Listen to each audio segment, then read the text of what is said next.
So now we're going to talk a little bit about the relationship between torture and laws of proof in early modern Europe. And one of the key reasons that scholars have cited as to the creation of witch craves or witch hunts at all was the use of torture. As I mentioned, different places in Europe used torture, but it was part of the Roman system of law that was being increasingly used at this time. Torture was not applied in every case, nor was every witch executed. There was a minimum of evidence that needed to be compiled against the witch in order to find her guilty.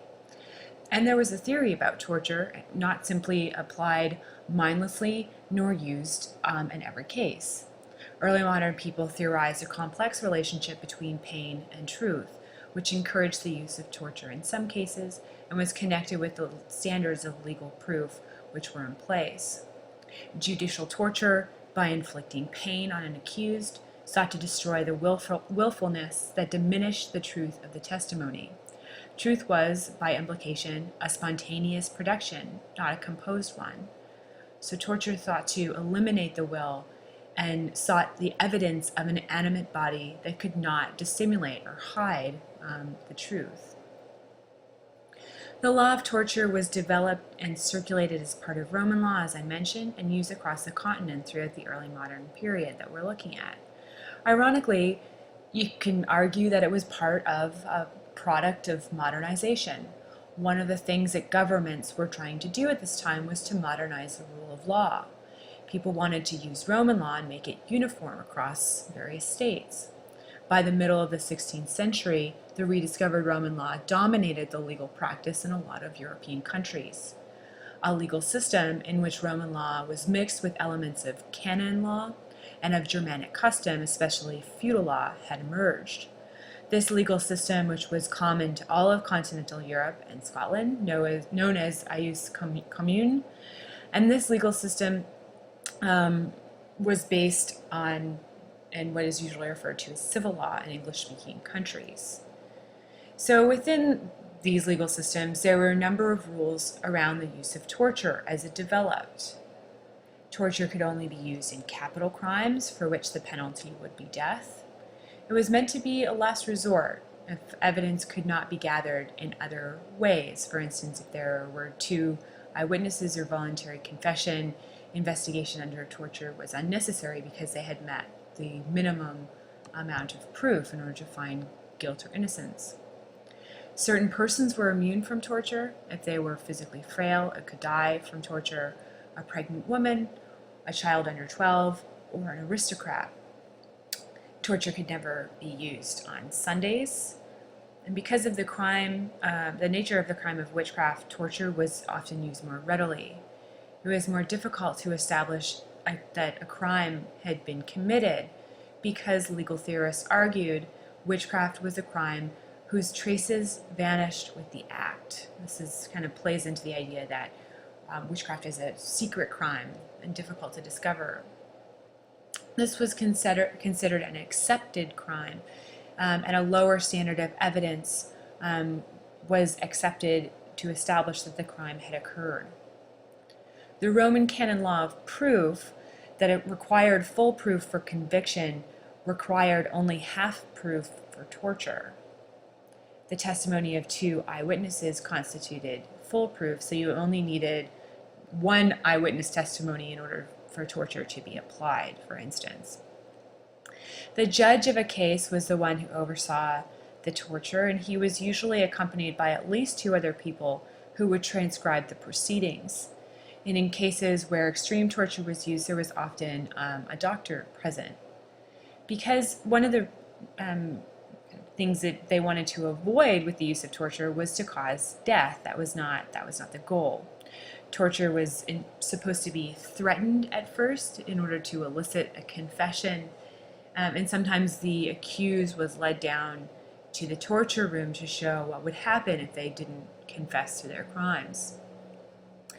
If the accused did not confess after a first round of torture, the judge often ordered it to be done again and again, if need be. The confession also had to appear to be voluntary. No confession made under torture qualified as a full proof under Roman canon law. The confession was valid only if the accused publicly repeats it, free of all torture, within 24 hours. This demonstrates that those in charge of the torture realized that a confession under torture might be unreliable. However, if the confession was retracted, then the accused witch would often be tortured again. So it's a bit of a catch-22. The accused who withstood all examination under torture without confession was said to have purged the charges against him.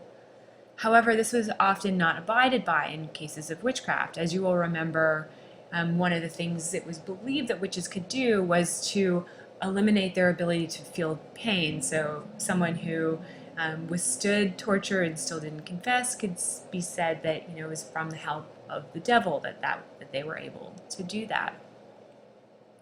So the early modern legal system was actually quite skilled at torture, and they had a number of options to perform the task. Various pieces of equipment: thumb screws, leg vices, whipping stocks, the rack, and the strappato.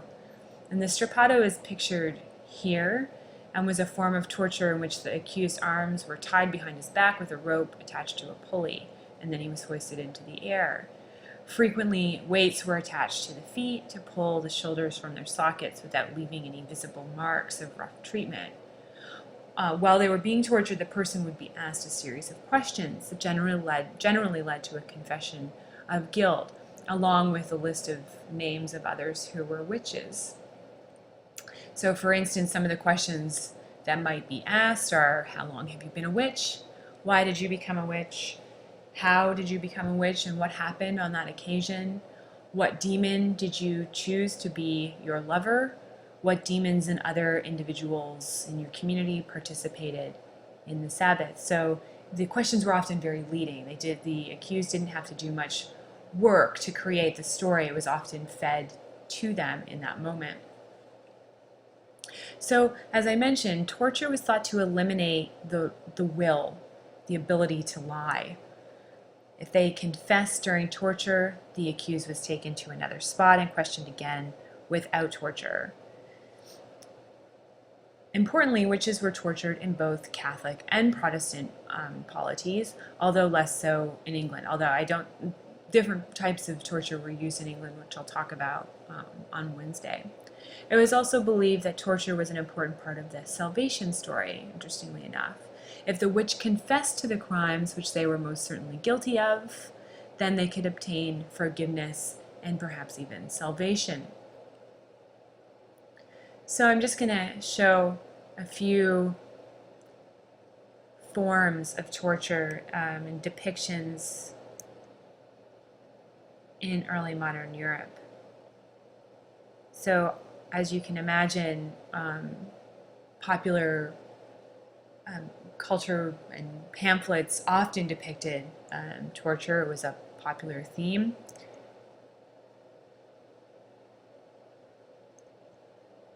This is the rack, of course. Water torture.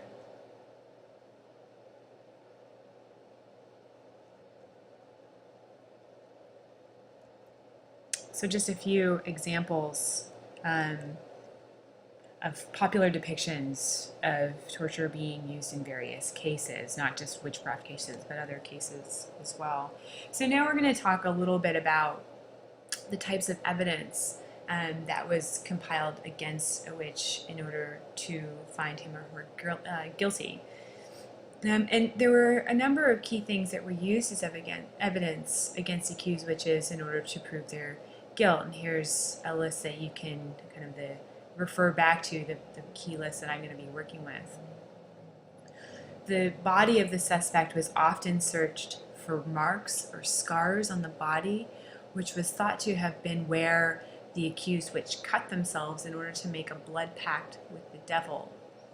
Their body was also searched for places like extra moles or teats on the body that were used to feed the witches familiars, as we've mentioned. We've talked about familiars a little bit before.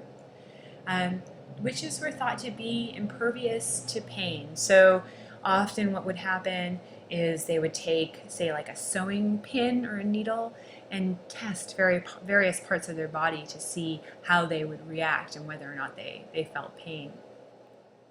The pact itself was thought to be a form of evidence. Dangerous reading material or writings, particularly in cases against men.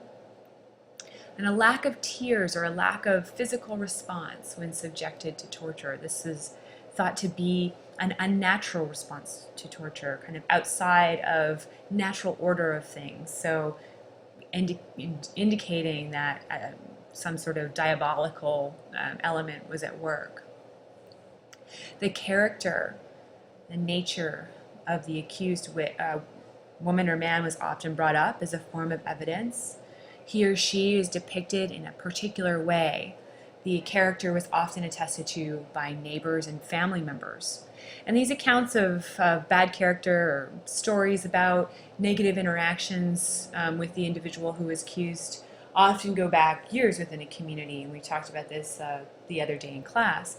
And members of the community will come and give their testimony and recount their negative interactions with the accused witch.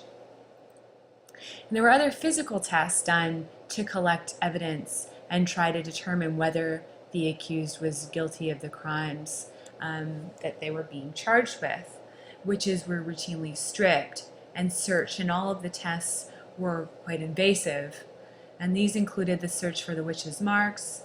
And many scholars have argued that this is actually one area of early modern life in which women, and mostly middle-aged midwives, enjoyed a certain amount of authority. So they would often be called to participate in the trial in order to perform these searches of the women's bodies, at least, and then called to testify in court to present their findings. We're going to talk a little bit about that in our next class on Wednesday.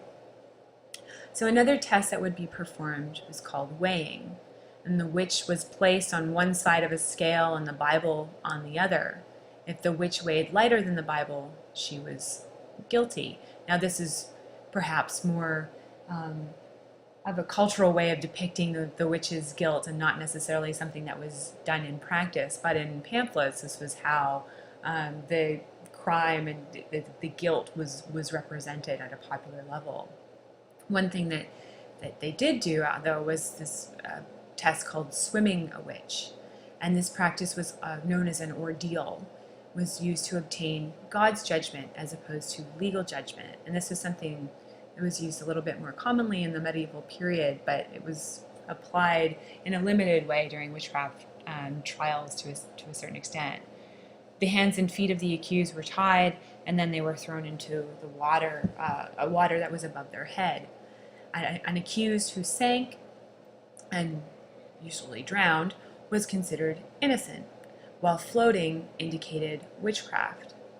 Some demonologists argued that witches floated because they had renounced baptism when entering into the devil's service. Others claimed that it was because water was so pure an element and that it repelled guilty people. And the practice of swimming a witch depicted, and this was also a popular topic of depiction in early modern pamphlets.